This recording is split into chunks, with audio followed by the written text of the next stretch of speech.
kicks and flips, hits and misses. All that and more right after this. Good morning, good afternoon, good evening, whenever you're watching. I'm glad you're watching. I'm Caroline Haney with 5 Things Sports here, bringing you 5 sports highlights for the week of October 9th through October 15th, 2017. Number 1 this week, the NCAA announced that they have concluded their investigation into alleged academic misconduct into the University of North Carolina. After nearly 4 years of investigations, the NCAA announced that they could not conclude that North Carolina violated any NCAA rules with their fake class scheme. One large misconception about this entire investigation was that it was looking into academic fraud. However, that really wasn't the case. In the end, we found out that it was really a case of impermissible benefits. What it boils down to is it wasn't a case of whether or not that UNC had these fake classes. It was already proven that they did, but whether these classes were given just to student athletes, and because about 50% of the students enrolled in these classes weren't student athletes, that's why the NCAA says that they can't sanction UNC for that. The NCAA's line is that they cannot dictate how difficult or how easy classes are at schools, and that academic issues fall to the schools, not to the NCAA. Again, there is no question that these classes did exist because the school is actually under probation with their accreditation agency for offering classes that did not meet the standard of college-level curriculum. Once again, this proves the stupidity of the NCAA with all of their rules. They basically came out and said the UNC did something wrong, but they can't charge them for anything with it. I mean, how much more bizarre does it get? Just one more quick note on this story before we wrap it up is that before this announcement was made, the NCAA actually announced that a commission on college basketball would be formed by the NCAA. This is a result into the FBI investigation into some schools and coaches that we talked about a few weeks ago. The NCAA has said that this commission is to examine the critical aspects of a system that clearly is not working. Boy, they couldn't have said it better. The commission will be chaired by former Secretary of State Condoleezza Rice. That takes my confidence in this commission from about a 2 to about a 5 or 6 on a scale of 10. She did used to hunt down terrorists and stare down world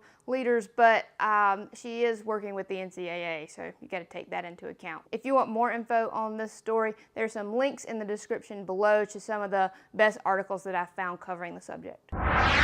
Number 2 this week, we've got your MLB Playoffs update. In the American League, the Yankees came back from down 2 games to win 3 straight against the Cleveland Indians to advance to the ALCS.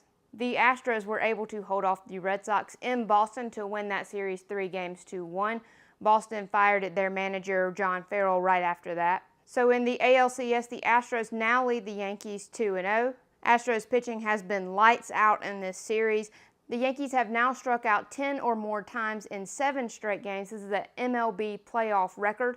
Not one that I'm sure the Yankees are really proud of, but they're going to have to get those bats rolling if they want to advance to the World Series. Both teams are traveling to New York on Sunday, where they will play Monday and Tuesday night for sure. This is a 7-game series, so the Yankees will need to win either Monday or Tuesday night to keep the series going.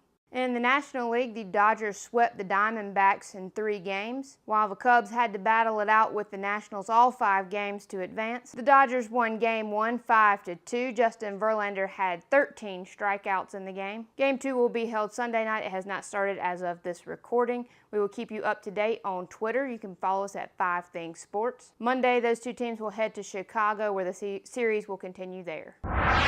Number 3 this week, in a story that we've been keeping you up to date with for some time now, the U.S. men's national team failed to qualify for the 2018 World Cup. After beating Panama last week 3-0, it looked like they were going to make it. They had a 97% chance of qualifying, but that last 3%, they lost 2-1 at Trinidad and Tobago and were eliminated from contention. This is the first time since 1986 the U.S. has failed to qualify for the World Cup. This led to head coach Bruce Arenas' resignation later that week. But the real loser here might just be Fox, who paid $200 million for the TV rights to broadcast the World Cup, and I'm sure their ratings aren't going to be quite as good without the U.S. in it. I don't think they can get a refund either.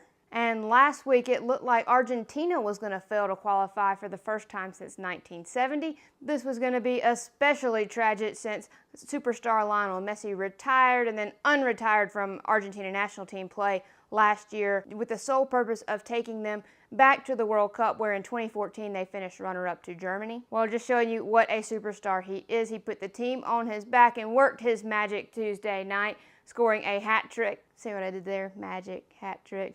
A hat trick, again, for those who don't know, is when a player scores 3 goals in one game in either soccer or hockey. Argentina won that game 3-1 over Ecuador to secure their spot in the 2018 World Cup. Finally, Iceland, a country with only 334,000 people, became the world's smallest country to qualify for the World Cup. Just to put this in perspective, Trinidad and Tobago was previously the smallest country, and they've got over 1.3 million people, so they won it by more than 1 million people. Check out their cool Viking clap celebration that they performed after securing their spot.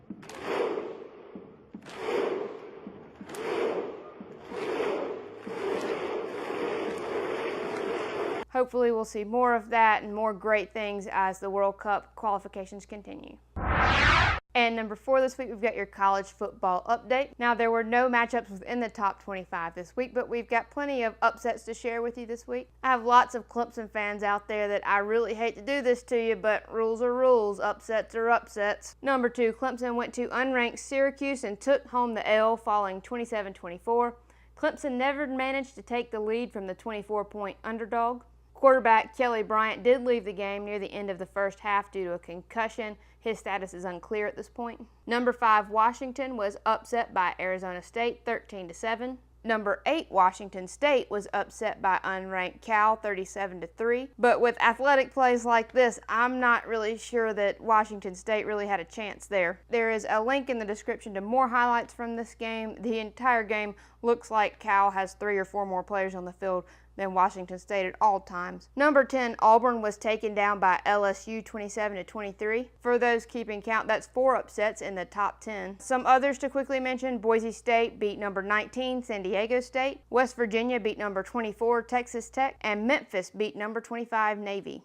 When it was all said and done, 7 of the top 25 teams took a loss this week. That's not to mention the other 5 games that were won by less than 7 points and all came down to just the final few minutes of the game.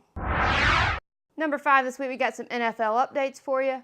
Major news coming out of New Orleans this week, as it was announced that the Saints traded Adrian Peterson to the Arizona Cardinals. Peterson has made it pretty clear for the entire season that he hasn't been really happy with his role in New Orleans. The Cardinals play the Buccaneers on Sunday night after this recording, so I won't really be able to tell you how he did, but it'll be interesting to see as the season progresses if he takes on a larger role there than he had in New Orleans. And more big news this week coming out of the NFL, as a circuit court ruled to lift the injunction that allowed Ezekiel Elliott to continue to play despite his suspension while the appeals process was ongoing. Now, many, including the NFL, say that this means that Elliott's suspension starts effective immediately.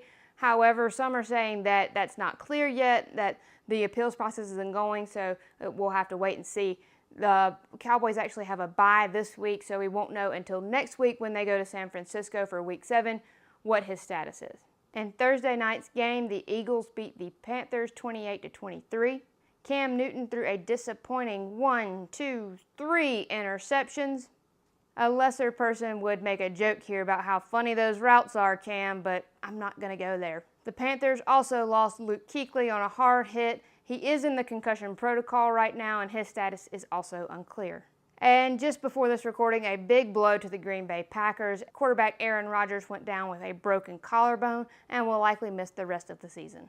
That's all for this week. Thank you so much for watching. If you missed last week's episode, be sure to check it out right here. If you're new here, please like and subscribe for more. Again, thank you so much for watching. I'm Caroline Haney, and I'll see you next week.